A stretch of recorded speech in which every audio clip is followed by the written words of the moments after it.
NCB times ಮೀಡಿಯಾಗೆ ಸ್ವಾಗತ. ನಾನು ದರ್ಶನ್ ಹುಣಸೂರು. ಎರಡನೇ ದಿನ ದುರಂಧರ್ 2 ಕಲೆಕ್ಷನ್ಗೆ ಹೊಡೆತ. 2 ದಿನದಲ್ಲಿ ಗಳಿಸಿದ್ದು ಕೋಟಿ ಕೋಟಿ ಹಣ.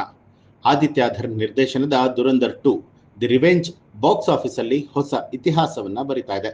ಮೊದಲ ದಿನ ಭರ್ಜರಿ ಓಪನಿಂಗ್ ಪಡೆದಂಥ ಈ ಒಂದು ಸಿನಿಮಾ ಎರಡನೇ ದಿನವೂ ಕೂಡ ನಾಗಾಲೋಟವನ್ನ ಮುಂದುವರಿಸಿದ್ದು ಕೇವಲ 2 ದಿನದಲ್ಲಿ ಬರೋಬ್ಬರಿ 226 ಕೋಟಿ ರೂಪಾಯಿ ಗಳಿಕೆಯನ್ನ ಮಾಡಿದೆ ಅಂತ ಹೇಳಲಾಗಿದೆ. ಮೊದಲ ದಿನ 102.55 ಕೋಟಿ ರೂಪಾಯಿ ಗಳಿಸಿದ್ದಂಥ ಈ ಒಂದು ಸಿನಿಮಾ ಶುಕ್ರವಾರ ಎರಡನೇ ದಿನ ಭಾರತದಾದ್ಯಂತ 80.72 ಕೋಟಿ ರೂಪಾಯಿ ಬಾಚಿಕೊಂಡಿದೆ. ಮೊದಲ ದಿನಕ್ಕೆ ಹೋಲಿಕೆಯನ್ನ ಮಾಡಿದ್ರೆ ಕಲೆಕ್ಷನ್ ನಲ್ಲಿ 21.3% ಇಳಿಕೆ ಆಗಿದ್ರು ಕೂಡ ಒಟ್ಟಾರೆ ಗಳಿಕೆಯಲ್ಲಿ ಸಿನಿಮಾ ಭರ್ಜರಿಯಾಗಿ ಮುನ್ನಡೆಯನ್ನ ಸಾಧಿಸಿದೆ. ದೇಶದಾದ್ಯಂತ 20,125 ಶೋಗಳಲ್ಲಿ ಪ್ರದರ್ಶನ ಕಾಣ್ತಾ ಇರುವಂತಹ ಈ ಒಂದು ಚಿತ್ರಕ್ಕೆ ಹಿಂದಿ ಪ್ರೇಕ್ಷಕರಿಂದ ಅಭೂತಪೂರ್ವ ಬೆಂಬಲ ಸಿಕ್ಕಿದೆ.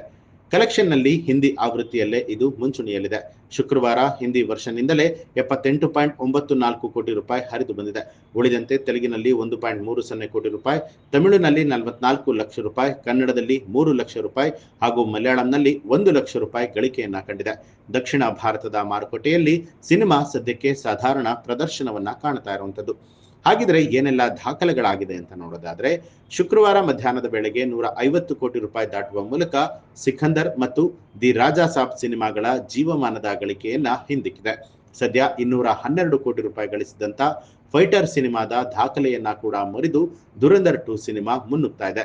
ಈಗ ಕೇವಲ ವಾರ್ 236 ಕೋಟಿ ರೂಪಾಯಿ ಸಿನಿಮಾದ ದಾಖಲೆ ಮಾತ್ರ ಈ ಜಾನರ್ನಲ್ಲಿ ಬಾಕಿ ಉಳಿದುಕೊಂಡಿರುವಂತದ್ದು.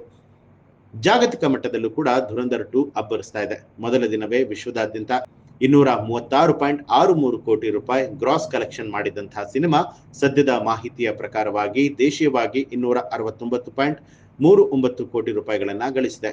ಶನಿವಾರ ಮತ್ತು ಭಾನುವಾರ ರಜಾ ದಿನಗಳಾಗಿರೋದ್ರಿಂದ ಭಾರತದಲ್ಲಿ ಈ ಸಿನಿಮಾ 250 ಕೋಟಿ ರೂಪಾಯಿ ದಾಟುವಂಥದ್ದು ಖಚಿತ ಅನ್ನುವಂತ ಮಾಹಿತಿಗಳು ಲಭ್ಯವಾಗ್ತಾ ಇದೆ. ಒಟ್ಟಾರೆಯಾಗಿ ದುರಂಧರ್ ಸಿನಿಮಾದಿಂದ ಸಾಕಷ್ಟು ಹೆಸರು ಗಳಿಸಿದಂತಹ ಚಿತ್ರತಂಡ ಇದೀಗ ದುರಂಧರ್ 2 ಮೂಲಕವಾಗಿ ಮತ್ತಷ್ಟು ದಾಖಲೆಗಳನ್ನ ಮುರಿಯೋದಕ್ಕೆ ಸಿದ್ಧವಾಗಿದೆ. ನೀವು ಕೂಡ ದುರಂಧರ್ 2 ಸಿನಿಮಾ ನೋಡಿದ್ರೆ ನಿಮ್ಗೆ ಏನು ಅನ್ನಿಸ್ತು ಅನ್ನೋದನ್ನ ಕಮೆಂಟ್ ಮಾಡಿ ತಿಳಿಸಿ. ಹಾಗೆ ಇಂತಹ ಸಿನಿ ಅಪ್ಡೇಟ್ಗಳಿಗಾಗಿ ಈಗಲೇ ಎನ್ಸಿಬಿ ಟೈಮ್ಸ್ ಮೀಡಿಯಾ ಚಾನೆಲ್ ಅನ್ನ ಸಬ್ಸ್ಕ್ರೈಬ್ ಮಾಡಿ ಬೆಲ್ ಐಕಾನ್ ಒತ್ತಿ.